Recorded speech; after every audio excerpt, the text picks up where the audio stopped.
লোহা লোহা, তারপরে 100 মাইল সব পাকা লোহা ইস্পাত, ঠিক কিনা বলেন? এই জমিনের নিচে 90 ভাগের বেশি হইল লোহা আর 10 ভাগের কম হইল মাটি, সবই লোহা। আর কোরআনে আল্লাহ বলছেন আমি লোহা সৃষ্টি করেছি, এই লোহার মধ্যে তোমাদের জন্য অনেক শক্তি আমি রেখে দিয়েছি। 1500 বছর পরে আজকে দুনিয়ার দিকে তাকান, লোহার ব্যবহার যারা ভালো জানে তারা প্রযুক্তিতে সবার উপরে, লোহার ব্যবহার যারা ভালো জানে তারা যুদ্ধবিদ্যায় সবার উপরে, লোহার ব্যবস্থা ভালো জানে তারা কলকারখানা ইন্ডাস্ট্রিতে সবার উপরে, ঠিক কিনা বলেন? আর আমরা বাংলাদেশের মানুষ রামবো দায়ী, মাফ করবেন, মাফ করবেন। দুনিয়ার যত দেশে আল্লাহ বহু দেশে নিয়ে গেছে কোরআনের কথা বলার জন্যে, কিন্তু এই কথা আমাকে স্বীকার করতেই হবে। 1500 বছর আগে আল্লাহ বলছেন এই লোহার মধ্যে তোমাদের জন্যে ফিহে বাসুন শাদীদ, তোমরা অ্যাটম বোম বানাবে, রকেট বানাবে, মহাশূন্যযান বানাবে, লোহা ছাড়া কোনোটা হয় বোধ হয়? জঙ্গি বিমান, বোমা, এইটা সেইটা, ট্যাঙ্ক, রাইফেল, গুলি, ব্রাশ ফায়ার, কি আপনার বাসটাদের রাস্তা দিয়ে চলে, এইটার ইঞ্জিন একটু খেয়াল করেন কিসের তৈরি? এই লোহাকে আগুনে গ্যাসে গরম করে নরম করেছে, নরম করে একটাকে গোল শীতের পিঠার মতো বানিয়েছে, এইটা ইঞ্জিনের বেয়ারিং। আরেকটাকে নরম করে লম্বা করে মাথার চ্যাপটা করেছে, এইটা নজেল। আরেকটাকে এইভাবে চাক্কির মতো বানিয়ে দাঁত দাঁত দাঁত দাঁত করেছে, এটা ক্রাঙ্কশিট, ঠিক কিনা বলেন? তাহলে যেই নামই আপনি ডাকেন সবই কিন্তু লোহা, ঠিক কিনা বলেন? লোহা না হলে বর্তমান দুনিয়া 1 সেকেন্ডও চলতে পারে না, ঠিক কিনা বলেন? আর তারা এই ফিহে বাসুন শাদীদ এই আয়াতের উপরে গবেষণা, ভাই বললে তো আর হবে না। এই কিছুদিন আগে ইন্টারনেটে এসেছে, গুগলে এসেছে, পশ্চিমী দুনিয়ার একদল বিজ্ঞানী, তারা মানুষ যে হাসি দেয়, হাসি, আমি কি বুঝাতে পেরেছি? হ্যাঁ, হাসি দেয়।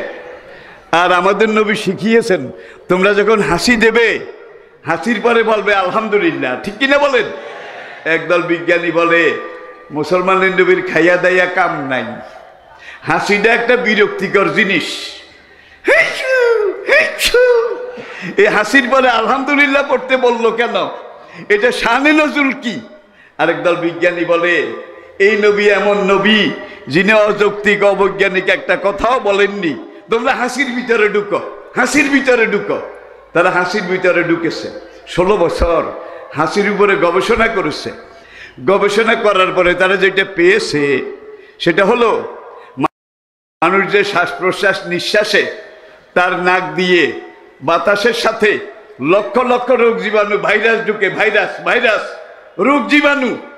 আর যখন একবার হাসি দেয় রোগ জীবাণুগুলো তার লাংসে, হার্টে, লিভারে, কিডনিতে, গোল ব্লাডারে গিয়ে যখন বসে, বসার পরে বান্দা যখন একবার হেচ্ছ করে হাসি দেয়, নাক মুখ দিয়ে হাসিতে যে বাতাসটা বের হয় এই বাতাসটার গতি ঘন্টায় 160 মাইল। 160 মাইল, 160 মাইল বেগে যখন ফুসফুস থেকে, লাংস থেকে, হার্ট থেকে বাতাসটা নাক মুখ দিয়ে বের হয়, ভিতরে সব রোগ জীবাণু বের হয়ে যায়, সব ভাইরাস বের হয়ে যায়। যার জন্য কোরআনের নবী শিখিয়েছেন তোমার ভাইরাস বের হয়ে গেছে আলহামদুলিল্লাহ পড়ো, যৌক্তিক বৈজ্ঞানিক। এরপরে আবার মানুষ হাই তোলে, হাই হা হা হা। এখানে নবী আমাদেরকে শিখিয়েছেন তোমরা লা হাওলা পড়ো। আমি কি বুঝাতে পারছি? লা হাওলা পড়ো। যে হাই তুললে আবার লা হাওলা, এটা হলো ডেঞ্জারাস সিগন্যাল, বিপদ, ডেঞ্জারাস চিহ্ন। এখানে হাই তোলার পরে লা হাওলা পড়তে বললেন কেন? এইটার উপরে গবেষণা করে তারা দেখতে পেয়েছে মানুষ যখন হাই তোলে হাসিতে বাতাস বের হয়, হাতে বাতাস ঢুকে, লক্ষ লক্ষ রোগ জীবাণু মুখ দিয়ে নাক দিয়ে ভিতরে ঢুকে। ঢুকার পরে নবী বলেন লা হাওলা পড়ো, আল্লাহর কাছে সারেন্ডার করো। আল্লাহ ছাড়া রক্ষা করা, মারলো আল্লাহ, বাঁচাওয়ালা আল্লাহ কেউ নাই। যখন লা হাওলা পড়বে, যত লক্ষ জীবাণু ঢুকেছে এগুলাকে আল্লাহ নিষ্ক্রিয় করে দেবে।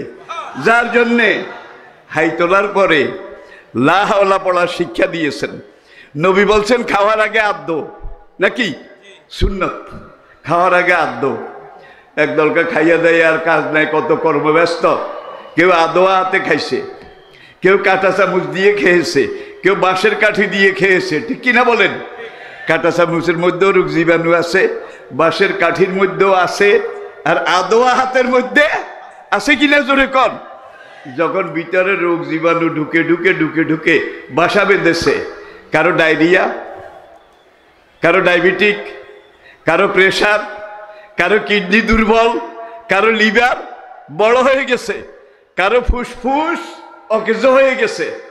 এখন দেখেন, কয় না কোরআনের নবী যে বলছে খাওয়ার আগে হাত ধো। এখন তারা শুধু হাত ধোয় না, এমন সাবান বানাইছে, আর আপনারা অ্যাডভার্টাইজের মধ্যে দেখেন এই সাবানে ভালো করে খাওয়ার আগে হাত ধুইলে 10 রকমের রোগ জীবাণু নষ্ট করে, ঠিক কিনা বলেন? এখন তারা আবার বানাইছে বিশ্ব হাত ধোয়া দিবস।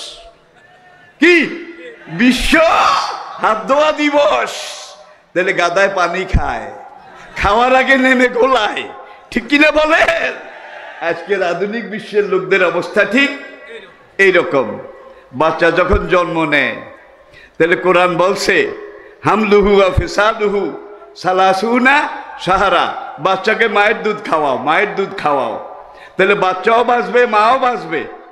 একদল উচ্চশিক্ষিত, আল্ট্রা মডার্ন, বিশেষ অজ্ঞ, তারা বলে বাচ্চাদেরকে মায়ের দুধ খাওয়াবে। এটা কি গরু ছাগলের বাচ্চা নাকি? আমরা আল্ট্রা মডার্ন, আমরা মানুষ। এটাকে বেঁধে টেঁধে শিকার মধ্যে আটকায় রাখো, আর বাচ্চারা শুধু বোতল খাওয়াও, বোতল।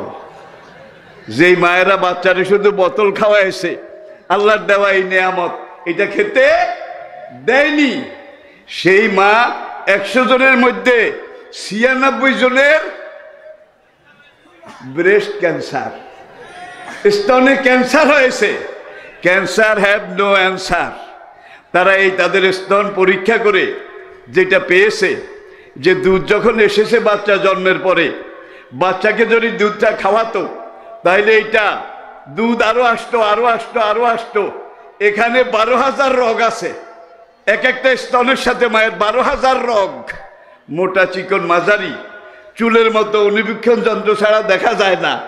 এইভাবে পুরা শরীর থেকে রিফাইন হয়ে সদ্য প্রসূত বাচ্চার জন্য বেহেশতি নিয়ামত আল্লাহর পক্ষ থেকে তৈরি স্তনের দুধ আসে। খাওয়াইলে বাচ্চাও ভালো হয়, মাও স্বাস্থ্যবতী হয়, ঠিক কিনা বলেন? আর এইভাবে এটাকে বেঁধে রাখে, বাচ্চাকে খাওয়ায় না। পাইকারি হারে দুধ এখানে জমা হতে হতে হতে হতে ফুলে গেছে স্তন। ফুলে যাওয়ার পরে ইনফেকশন হয়েছে, ইনফেকশন হওয়ার পরে পৌঁছে ওই জমা দুধগুলা পুজ হয়ে গেছে। পুজ হয়ে যাওয়ার পরে ভিতরের রগগুলার মধ্যে পচন লেগেছে, লেগে একটা রগের সাথে আরেকটা রগ দুন্দুলের জালির মতো মিশে গেছে, অকেজ হয়ে গেছে। পরীক্ষা নিরীক্ষা করে স্তন ক্যান্সারের ওষুধ, একমাত্র ওষুধ চিকিৎসা স্তনটা কেটে ফেলা, এটা ছাড়া আর কোনো ওষুধ নাই। এখন তারা পরীক্ষা করে এইবার বলে বাচ্চাকে মায়ের দুধ খেতে দিন, বাচ্চা বাঁচান, মাকে বাঁচতে দিন। আবার তারা এখন পালন করে বিশ্ব মাতৃদুগ্ধ দিবস। কি বিশ্ব মাতৃদুগ্ধ দিবস? যে মায়ের দুধের চেয়ে ভালো কোনো কিছু আজ পর্যন্ত বিজ্ঞান আবিষ্কার করতে পারেনি, কোনোদিন পারবেও না, ঠিক কিনা বলেন? মা, যে তোমরা আমি আল্লাহ শুকর করো, তারপরে তোমার মায়ের, তারপরে তোমার বাবা। কিন্তু মায়ের সাথে কত রকমের, মাকে চাঙ্গে করে টানিয়ে খালপাড়ে বাঁশঝাড়ে ফেলে আসছে, বুড়ো বাবাকে একেবারে এইভাবে পাঁজা কোলা করে বাস স্টেশনে ফেলে আসছে। এমন ঘটনা ঘটছে কিনা বলেন? যখন পাইকারিভাবে মাকে এইভাবে ত্যাগ করে অবহেলা করছে, তখন তারা এইবার পালন করে বিশ্ব মা দিবস।